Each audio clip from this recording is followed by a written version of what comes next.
Paramashivoham. Om Nithyananda Paramashivoham. Om Nithyananda Paramashivoham. Om Nithyananda Paramashivoham. Om Nithyananda Paramashivoham. Om Nithyananda Paramashivoham. Om Nithyananda Paramashivoham. Om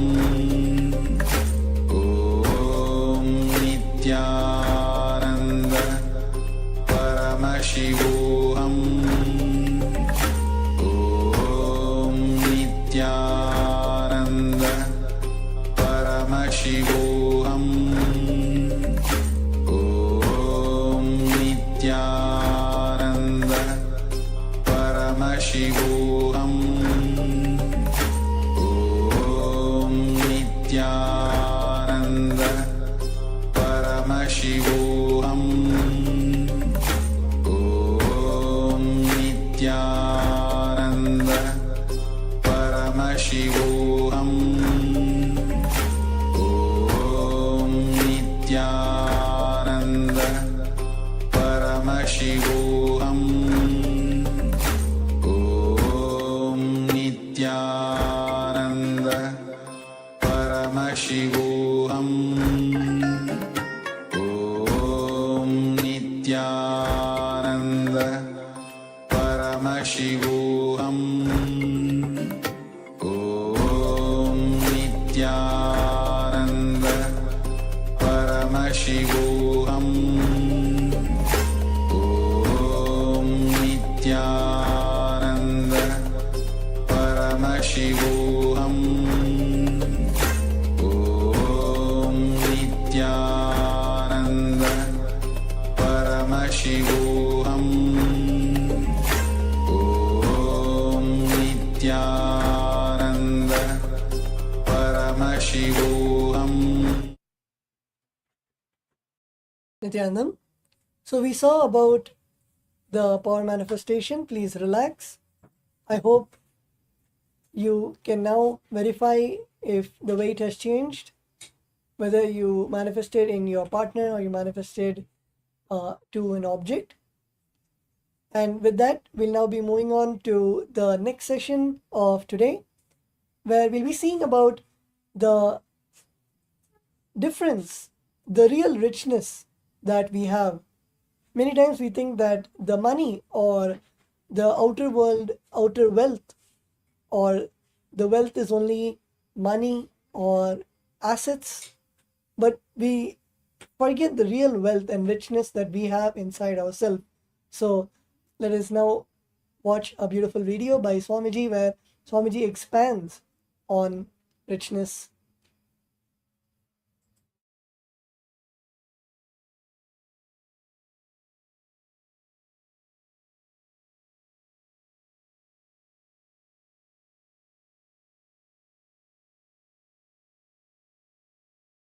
Poverty means knowing your problem, does not want to solve it. Richness means constantly being alive. Please understand, being alive is enough. You will not tolerate the existence of conflict and confusion and dilemma. All I am requesting you to get out of poverty is just increase the number of your waking hours. Nothing else. Reduce the tiredness and boredom. The time you worship Nidra Devi Puja, reduce that time, that's all. Increase the number of waking hours, I tell you, because by your nature you cannot survive with dilemma and conflict. You will start finding solution. You will push yourself towards the solution. You won't keep quiet. The meekness, weakness in thinking through about your existential problems is poverty. Listen. Meekness and weakness about thinking through in your existential problems is poverty.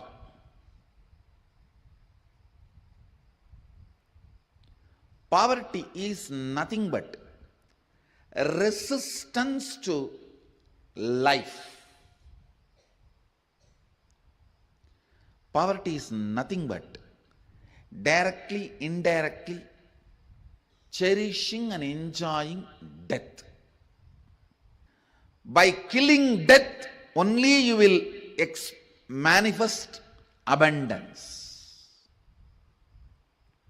Poverty is nothing but direct, indirect way of worshipping death, winding yourself or hiding yourself into boredom, into tiredness is poverty.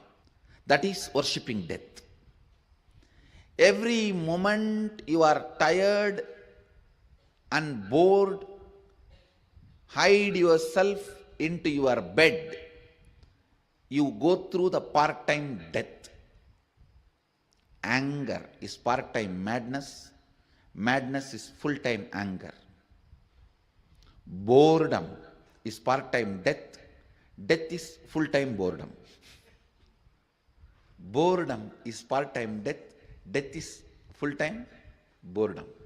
The idea you carry, resources are limited and people have to fight for it, is stupidity.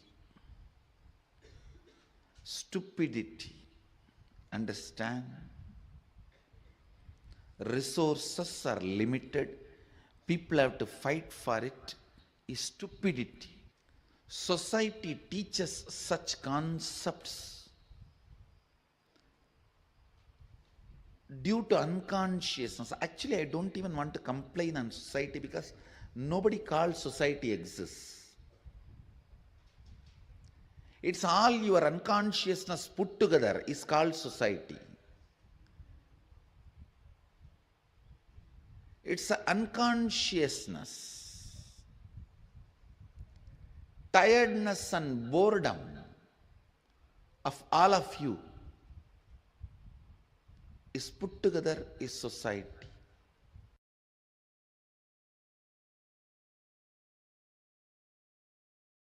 Understand? Eschatology of the West is ontology of Paramashivoham Jnana. Many things falls under eschatology as per the binary logic, falls under ontology as per the multidimensional logic.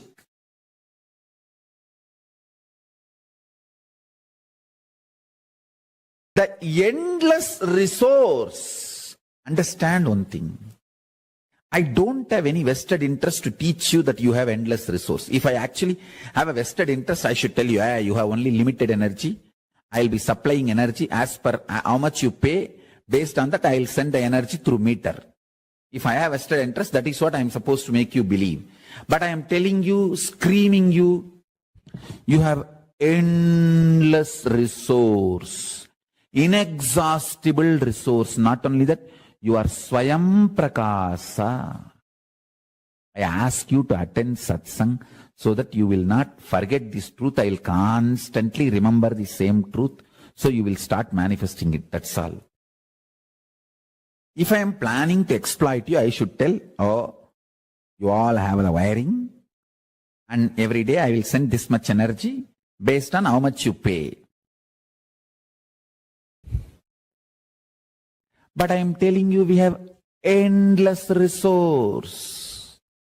I tell you, very soon I will prove you do not need to hook to grid for even electricity.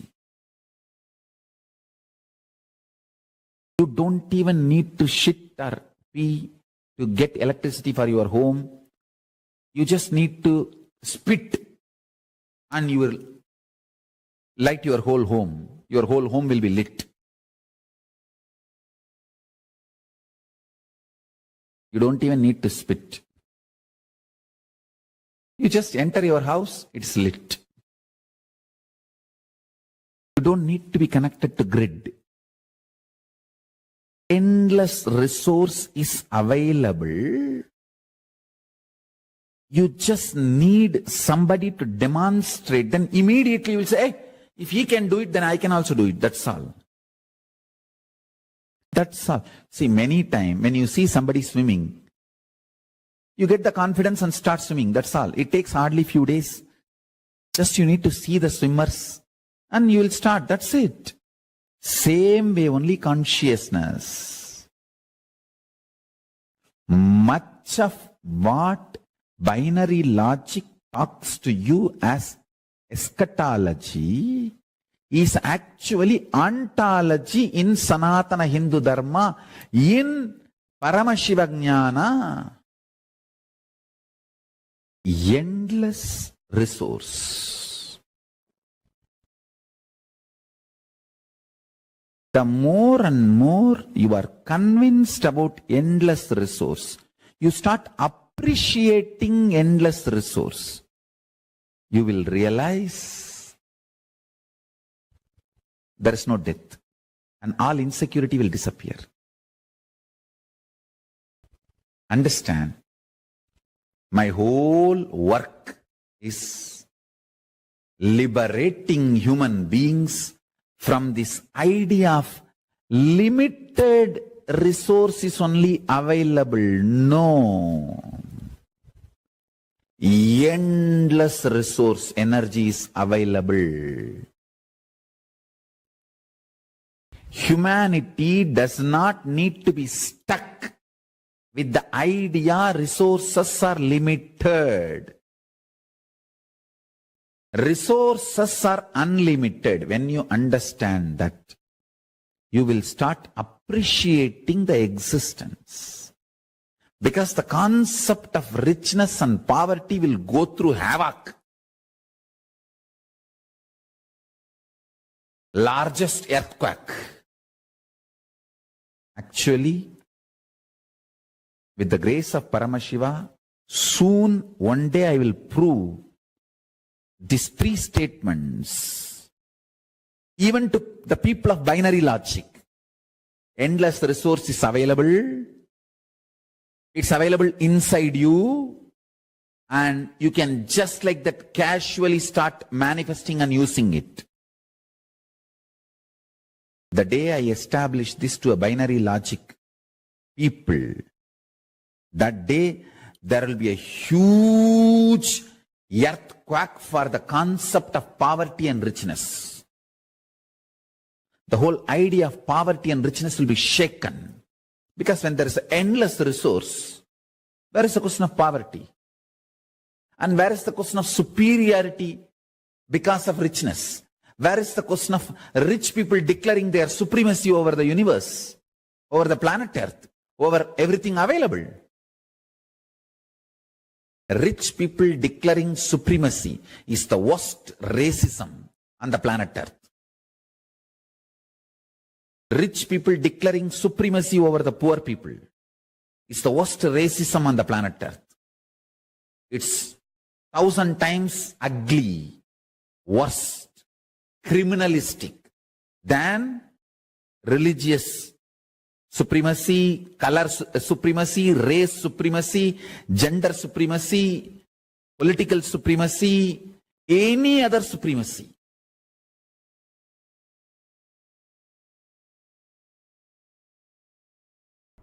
if you have complex understandings, you will not have complex problems. If you don't have and if you are avoiding complex understandings, you will have complex problems. Decide whether to put your energy towards the understanding and problem-free life, or avoid putting energy towards understanding and live with problems. In any field, if you want to be successful, you need to put little your time and energy to understand the logic of that field. Even to operate a cell phone, you need to pick up the cell phone, understand where is the number, how to press and all that, and where to keep. You can't keep it somewhere and talk, you have to keep it in your ears and near the mouth. Now you need to understand the logic.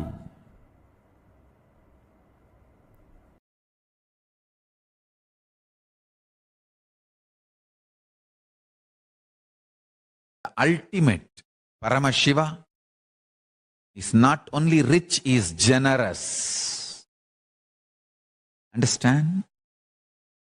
A real rich man will be always generous. Thus, he will have so much confidence that he can manifest richness. When a poor man becomes rich, he will always be miser. Understand? Because he doesn't know the logic of richness. Logic of richness. Richness can continue to exist as richness only if you allow your currency to be current. Listen carefully. By holding, never anybody can remain rich. Only by allowing the currency to be current, you can be rich. Poor man who does not understand the existential principles of economy, existential economic principles, remains as miser after becoming rich.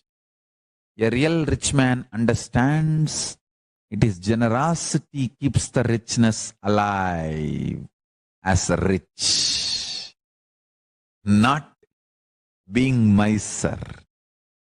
Paramashiva knows,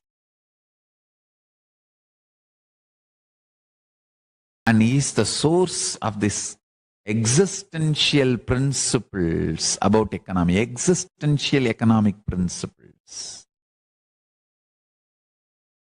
He's not only rich, generous. Paramashiva Jnana is available to the whole world. Just map it to your consciousness. What do you want? And start manifesting. Start manifesting. That's it. That's it. I tell you.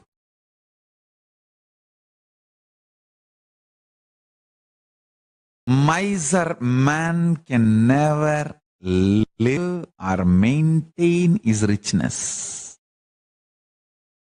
And violent man can never be energetic intensely. No. He may be aggressive for short time, but cannot be energetic consistently. Only non-violence, inclusiveness, friendliness, intense love supplies consistent energy. I tell you, non-violent man, even if he screams, it will be all about making you alive and living. Violent man, even if he gives you a gift, it will all be about either to convert you or destroy you. Understand?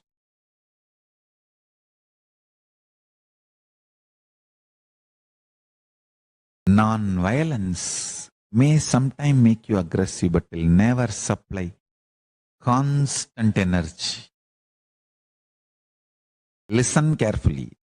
Violence, understand the statement properly. Violence may supply aggression little bit, may make you aggressive little bit, but never supply the constant energy. Only non-violence, ahimsa, love, inclusiveness can supply intense energy consistently to you.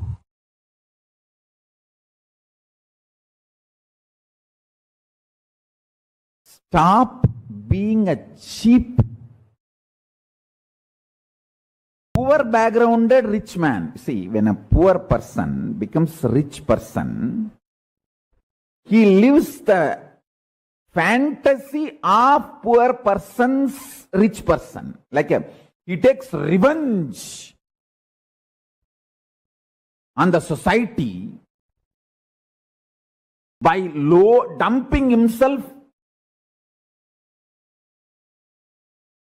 See, whatever was denied to him when he was poor, he thinks when he becomes rich, he should grab all that. That is rich life. No. See, when you are poor,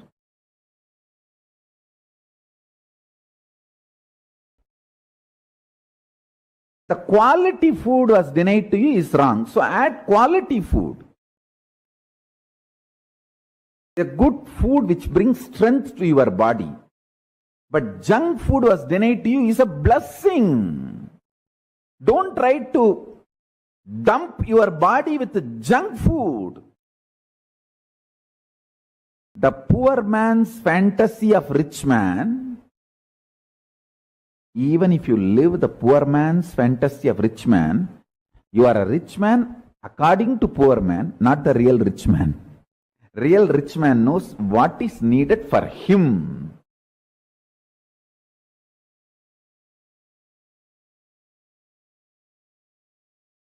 Rich man is a man who worked for his richness and knows the signs of sustenance. Understand? When a man creates richness, manifests, he understands the signs of maintaining rejuvenation and what all the delusions and complications richness can bring, and how to get out and how to liberate himself from the so-called richness.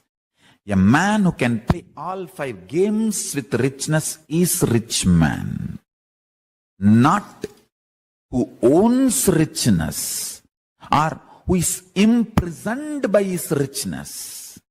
A man who is imprisoned by his richness is living the poor man's fantasy of rich man's life. If you have richness and still you have insecurity and complications and incompletions about richness in any form, you are only living the poor man's fantasy of rich man's life. If richness is giving you complete completion and liberation, you know the creation principles of richness and sustenance, principles of richness and rejuvenation, principles of richness and pulling out of delusion from any of the incompletions related to richness and liberating yourself from richness. If you are completely complete about your richness, you are a rich man.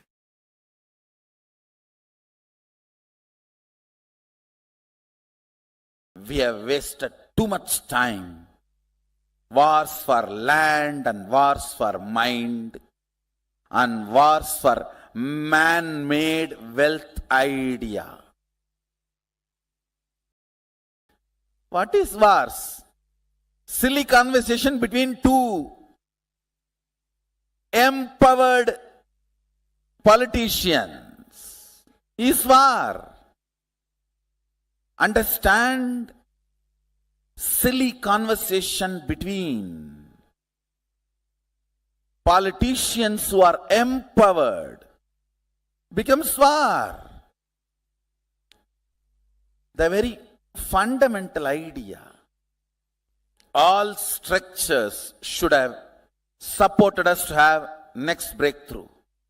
Without any structure, we had a breakthrough within million years, from monkey to man. And what the hell have we created? 10 times more time has been spent on no superconscious breakthrough, no next breakthrough. Human beings are stuck and humanity is screwed up once more. Understand, earlier I was a little polite in my words because I did not have alternative solution. Now I have. That is why I am strong.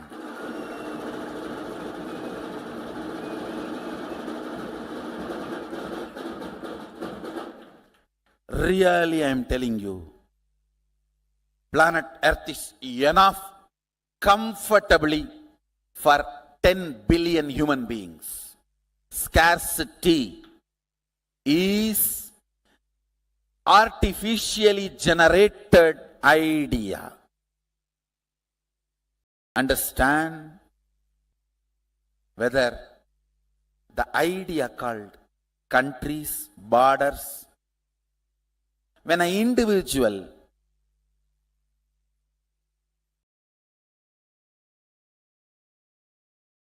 decides to possess in a blind way without owning, understand, owning is different, possessing is different. When you decide to possess, exclusion starts, fight starts. In an individual level, it is called fight. In a social level, it is called violence. If it is little larger, terrorism. If it is much larger, legitimate wars between countries. But fundamentally boiling down to powerlessness and blind-spotted ideas. Understand, all these structures called country, money, transactions, all these should have fundamentally supported the superconscious breakthrough. Theologies, ideologies, religions, philosophies, all these should have supported the superconscious breakthrough, should have made the superconscious breakthrough. We are stuck. 10 times more time we have already spent as human beings. What is going on? It is time all intelligent, independent thinkers, seekers decide to give superconscious breakthrough to humanity.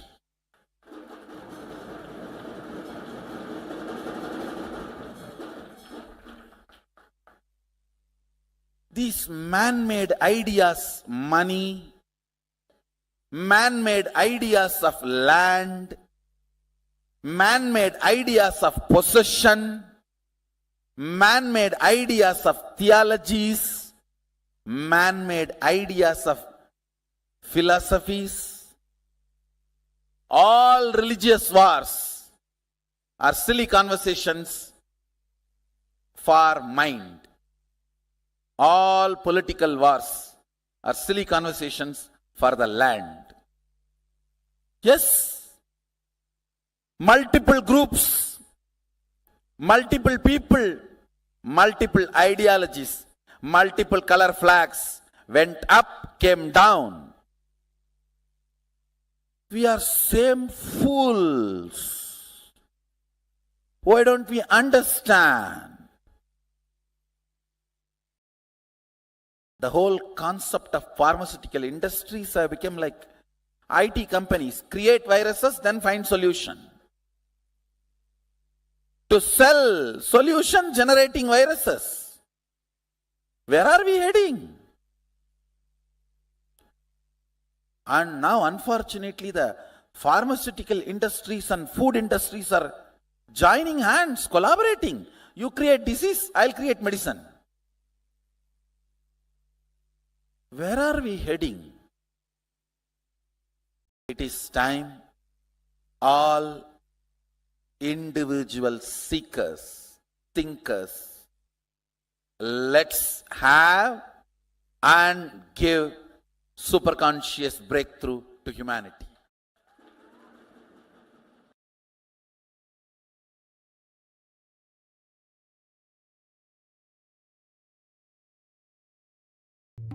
Since the beginning of time and space, Bhagwan Paramashiva, the all-powerful, all-pervasive, and all-knowing ultimate superconscious existence, revealed in the Vedas and Agamas, the source scriptures of Hinduism, the truths about himself and the manifested universe and its multidimensional and simultaneously existing dimensions and worlds, also known as parallel universes or vertical time zones.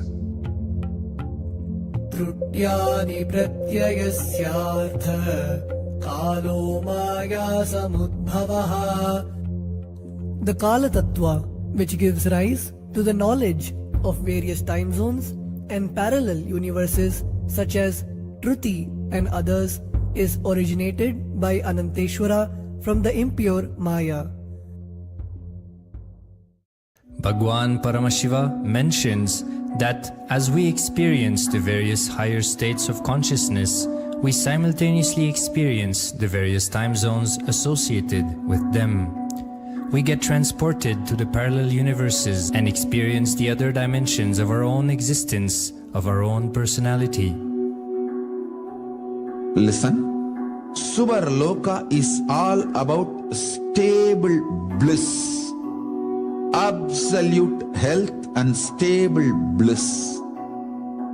Maharloka is all about the highest peak possibilities. Jana Loka is the place where you can exist in multiple bodies at a time.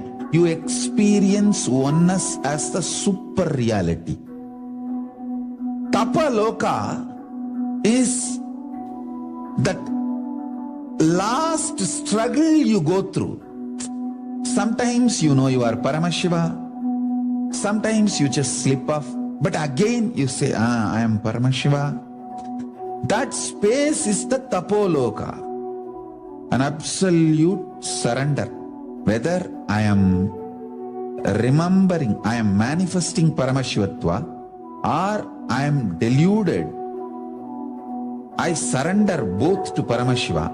When you take that decision, you are lifted to Brahmaloka. You move to the Brahmaloka. The deep surrender lifts you to Brahmaloka.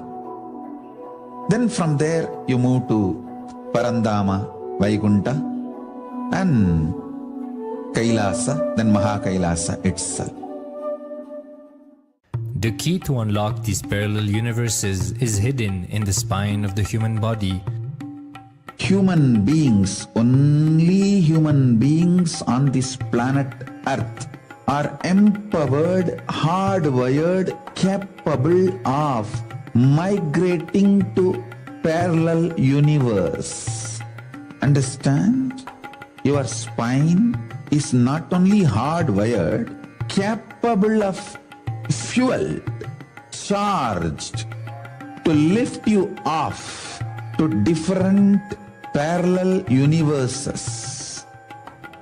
Sukritan manavo bhutva jnani chen mokshamapnuyat chaturashita-laksheshu sharireshu sharirinam namanusyam vina yatra tattvahanantu labhyate.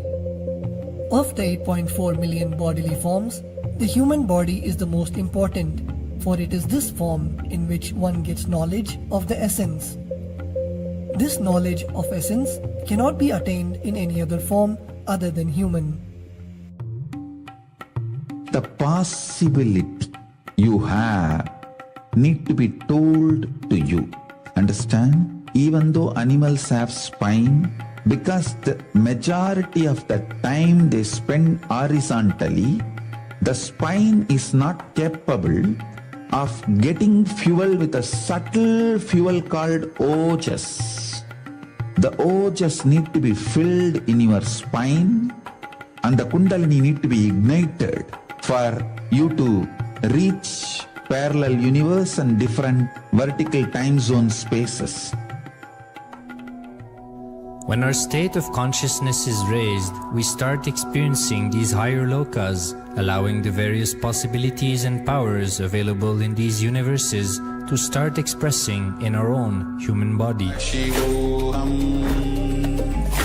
Om Nithyananda Paramashivoham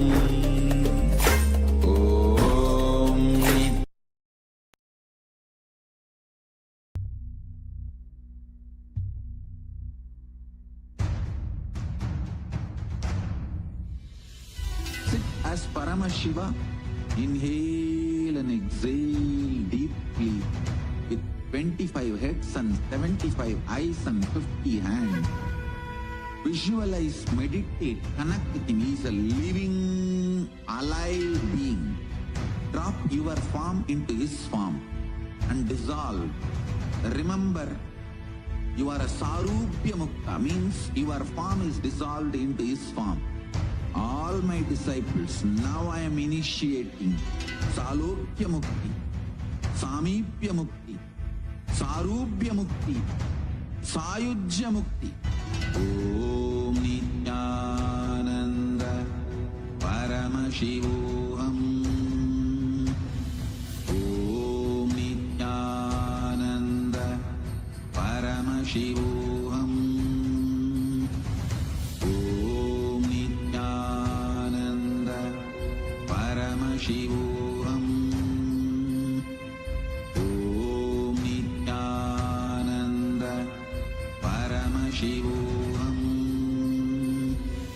Om Nithyananda Paramashivoham. Om Nithyananda Paramashivoham.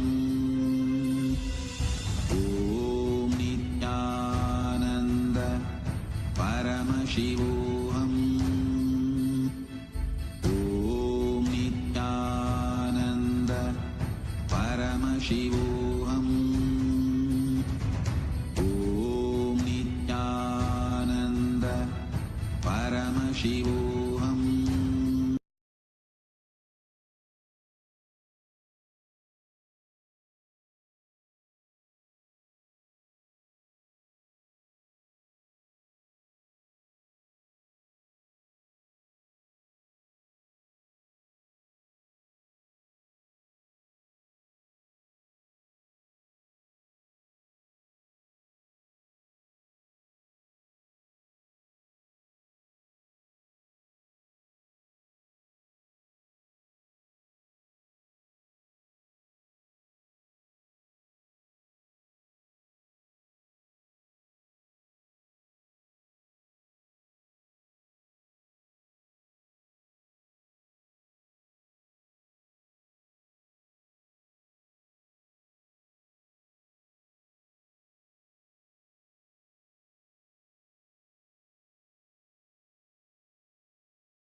Nithyananda. Swamiji is very beautifully revealed to all of us about understanding poverty and richness. So before we enter into this session, I'm going to request every one of you to take a few minutes and share with us what have each of you understood. What is poverty? What is richness? I think Swamiji has given some of the most amazing revelations or precise explanations on why poverty is not entertained, why Hinduism does not entertain poverty, and what is poverty, and what is the definition of poverty in Hinduism, and what is the definition of richness in Hinduism. Swamiji has given this very beautiful revelation to all of us.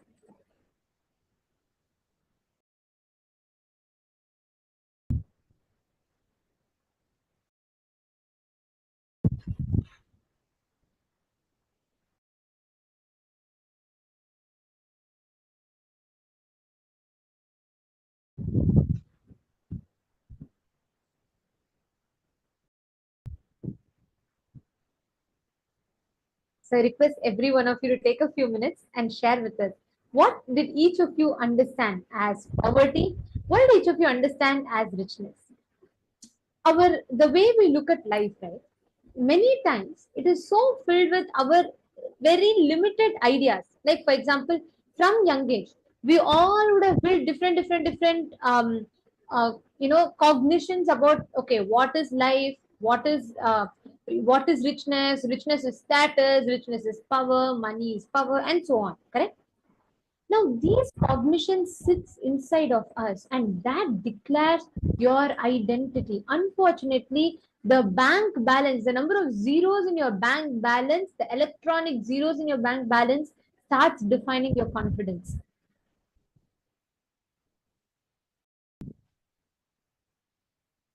Okay, Kirti Punekarma has posted, richness is what you exactly know what you want. Exactly. That's beautiful, Ma. Actually, Swamiji will tell one thing. I always love this. Swamiji will say, richness is the confidence where you know anything you want when you declare cosmos has to make it happen. Somebody will say, otherwise, what do you think would have made a young sannyasi who had not even the next meal in his hand declare that he is going to create a reserve bank for Hindus? What would make a young sannyasi who doesn't even have a home over roof over his head declare that he's going to create a nation for Hindus? Richness is not defined by the electronic zeros in your bank account. It is defined by your ability to be creative, constantly creating in life. Alexander has posted, I think I understand that he defines richness as having a heart full of Shivoham.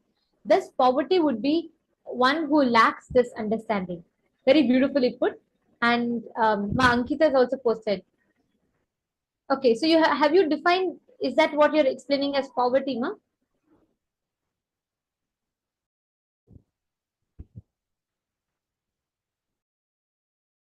Lalita Keben has posted, maybe I go to sleep with worries about my purpose in life. I feel like negative thoughts before I sleep, feel regret if I oversleep. Okay.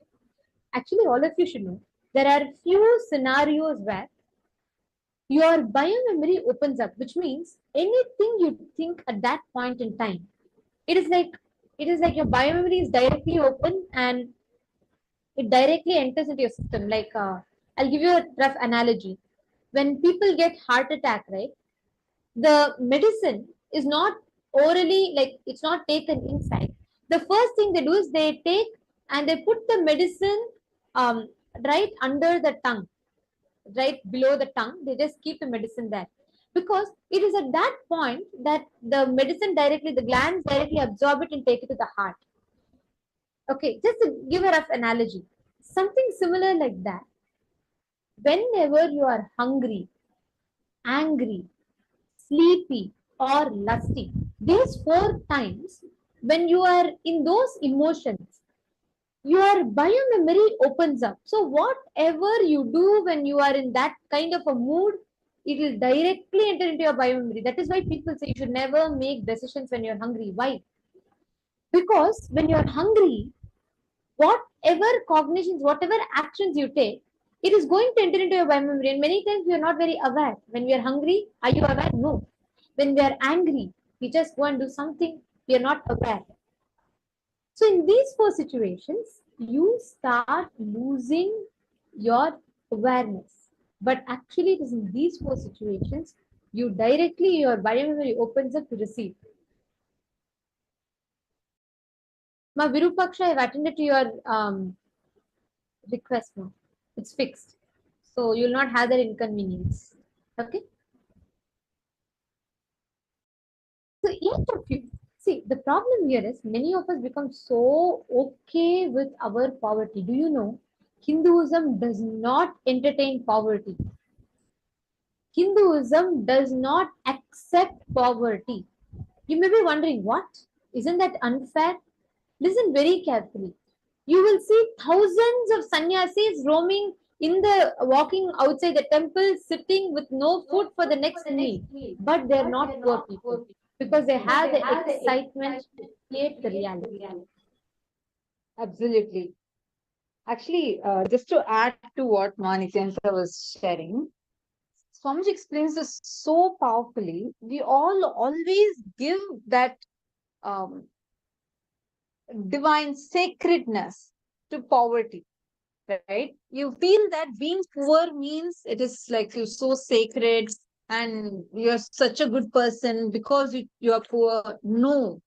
See, there, if you are really from the powerfulness, saying that you don't need money, you're taking that as a woe, then that lifestyle, like you say, you just want to live a simple aparigraha life. So like Swamiji, the most you will see, like creating this entire empire of Kailasa. You will actually see when Swamiji is there, he will not have, except for few Rudrakshas on Swamiji, you will see like Swamiji is the most simplest person. And Swamiji does not own anything. Not a single thing Swamiji owns. Ultimate aparigraha lifestyle. That is completely different from people who are suffering because of poverty. Understand, if you are poor, if it's not a conscious decision, and if you're poor and you're struggling with poverty, be very clear. You are consciously poor. The ability of your consciousness to flow in your life is lacking. You need to increase that. You need to increase the involvement with life. This is actually a very big click when literally when you study Swamiji's life, right? You'll understand how Swamiji is doing this in an extraordinary way, where without like, getting clutched to any of these things, like whether you give a gold jewel to Swamiji, or you give any, like actually there's an incident. I don't know how many of you have heard this. Once when Swamiji, see, usually when we earn money, right? What is one of the things we will do? Definitely, we all would want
Nithyanandam.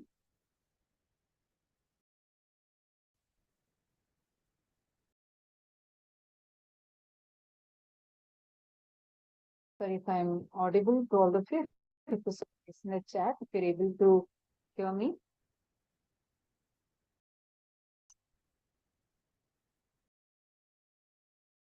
Request all the participants to please acknowledge if you're able to hear me now.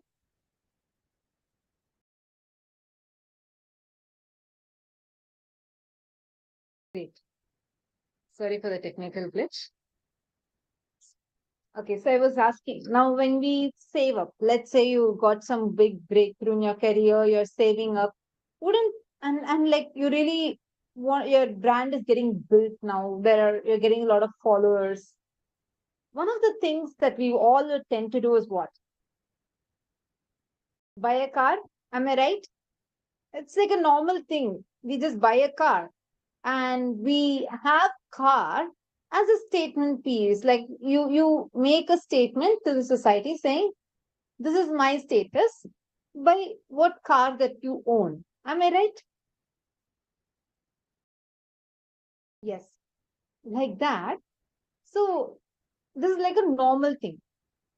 Once a few of the sannyasis around Swamiji were like, Swamiji, look, from 2002-3 time, we're having this one car.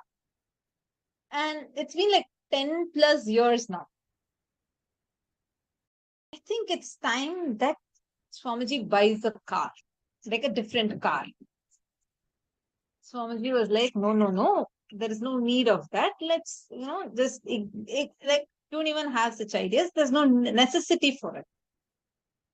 And at that time, Swamiji will be like traveling like anything. If you all had known Swamiji, when Swamiji is giving this physical darshans, and Swamiji will go for house visits and going to different places, giving darshan, making himself so physically available to devotees, right? So Swamiji said no. And then after a few days, once again, some of the sannyasis are like, Swamiji, look, for Swamiji's brand, right? Like Swamiji is now a huge global icon. And people look up to Swamiji. There are so many, like Swamiji is so popular. We should at least have, Swamiji should have at least a Benz car, Benz car, or like any posh cars, and at least one car like that one. Swamiji kept saying, no. And then all of them were like, there's like one group. And if all the sannyasis are like, no, Swamiji, please, we'll just have one car. And then there were devotees that wanted to offer a car to Swamiji. And then Swamiji was like, no, if you guys have money to offer, directly offer it to the Sangha. Let's do more Annadan. Let's do more services. Then they were like, no, Swamiji, this is for Swamiji. We just want to offer this one thing. And then when so many people requested, Swamiji is like, okay, all right. And then Swamiji left it. So there's like a group and a group of people, and they're all planning which car to buy. This was the best car, and there's already a devotee who says, I want to be the person who buys car for Swamiji, and let me buy it. And then so the person was like wanting to buy, and they had a few options. And they take the options finally for final blessings from Swamiji, asking which car would Swamiji like.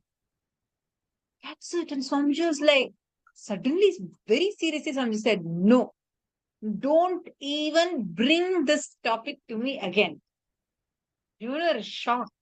And the car that Swamiji was having was so old. It was like decade old.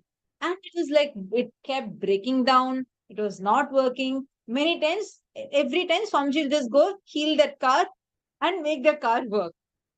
Swamiji said, Swamiji does not want to spend even a penny on his needs, on himself. The whole thing, his entire hard work, should be only for the services, the humanitarian services that Kailasa does. People around Swamiji literally had tears in their eyes. It was like we have a person who's ready to buy it also for Swamiji. Swamiji's like, no, you all have the best things. I will not touch any of these. I don't want anything for me. Actually, all you need to know, even the gold jewels or like anything that the devotees offer, actually every single jewel that you're seeing on Swamiji is what the devotees, out of their love and gratitude, so many of you have offered it to Swamiji, right? So only those Swamiji wears, and right after the darshan or the sessions are over, the first thing Swamiji does is Swamiji will just remove all the jewels away, and Swamiji will sit in his, like literally like how Swamiji sits in Swamiji's courtyard without any of those jewels. Just one simple Rudraksha on Swamiji. Like that is the kind of life that Swamiji lives, the economic principles. And the way we understand, right, it is not about poverty, it is nothing to do with that. End of the day, you will never see a personality like Swamiji who will, if Swamiji declares, like for example, Swamiji will say, tomorrow the Annadan should start in that place.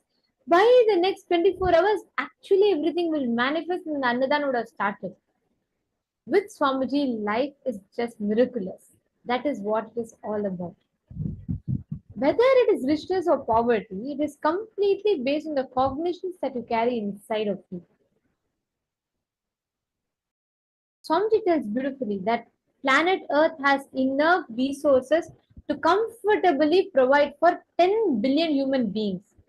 Scarcity is an artificially generated idea based on the overuse of people. The whole cosmos has to provide for the needs of the whole of planet Earth, but not the want of even a single person. I request every one of you to take a few minutes and whatever you have understood as poverty and richness, please take a few minutes and share it with us.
Please relax. Hope all of you finish writing.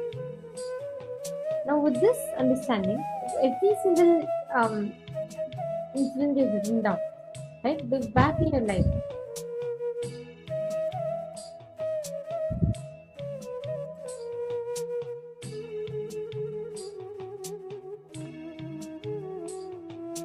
And see what are all the kind of principles that you follow, you decide, you keep it during these four situations in life.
Yes, please relax. Hope all of you have finished. Now, we need to apply this exact same science, the exact same principle to manifest powers also. See, listen very carefully. Swamiji tells the exact same technique we need to apply to manifest powers. What happens most of the times when we manifest powers? What happens to us? We all start manifesting, then we come to a conclusion. Oh God, I tried. I can do this much. I cannot do this. I can do this. I cannot do this. Every single time you deny your possibility, you are in poverty. Every single time you think to yourself, I can manifest it, you are in richness. The only difference here is the poverty and richness is only in the psychological, the way you apply, the cognitions that you have towards life. Where you understand abundance, where you see bliss, where exactly do you see the struggles? Now, every one of you that are here, all the um, all the participants that are here with us, please take a few minutes, okay? All of you are going to manifest this right now. Very simple sign. Whenever you feel the cognitions inside of you, your inner space is expanding, you will actually see externally the object will expand. This is a simple way to measure. And remember, when it goes beyond like 3 centimeters, when the increase happens, it's irreversible. So sit with that space inside of you. You will use very easy, simple signs to manifest. Clear? Shall we all start? Okay. Please sit straight with your head, neck, and spine in a straight line.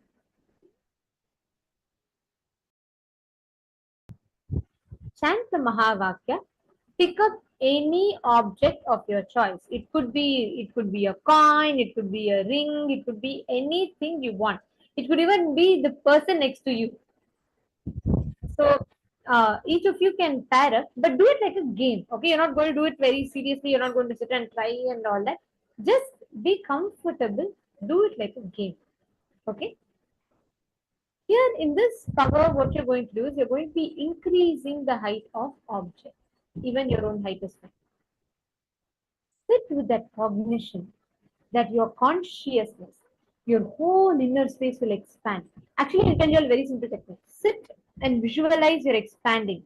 Visualize the whole, you are not this body, you are just this whole cosmos, the wind, like you're expanding like the cosmos. You will see, actually, you will start manifesting this power of Mahima. Sit and let us all now start the manifestation. Please chant the Mahavakya. I request every one of you to sincerely do it. Do it like a game. Do it like you're having fun.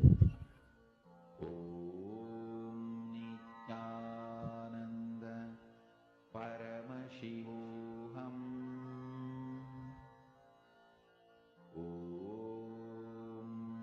Nithyananda. Paramashivoham.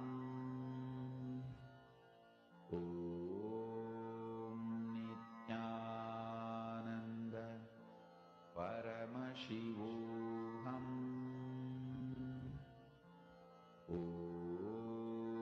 Nithyananda. Paramashivoham. Nithyananda. Paramashivoham.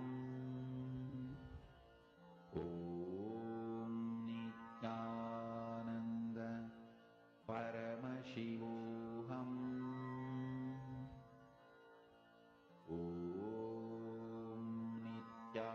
Nithyananda. Paramashivoham.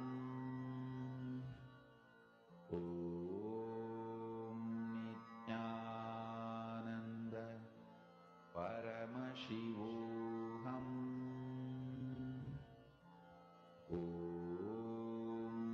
Nithyananda. Paramashivoham.